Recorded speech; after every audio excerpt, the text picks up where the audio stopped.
بسم اللہ الرحمن الرحیم۔ السلام علیکم ورحمۃ اللہ وبرکاتہ۔ عابد راجہ چینل کی طرف سے آج میں اپنے دوستوں کو رسول اللہ صلی اللہ علیہ وآلہ وسلم کا ایک بہت ہی پیارا فرمان بتاؤں گا۔ اس سے پہلے میں اپنے تمام دوستوں سے گزارش کروں گا کہ اس ویڈیو کو آپ نے آگے ضرور شیئر کرنا ہے۔ تو شروع کرتے ہیں۔ بسم اللہ الرحمن الرحیم۔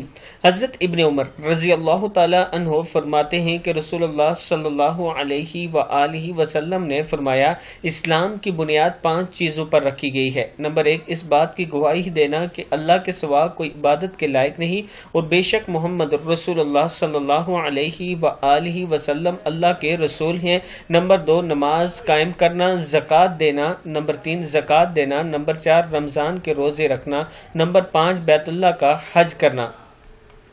کتاب کا حوالہ یہ نیچے موجود ہے، آپ دوست دیکھ سکتے ہیں اس کو۔ اس ویڈیو کو آپ دوستوں نے آگے زیادہ سے زیادہ شیئر کرنا ہے۔ السلام علیکم ورحمۃ اللہ وبرکاتہ۔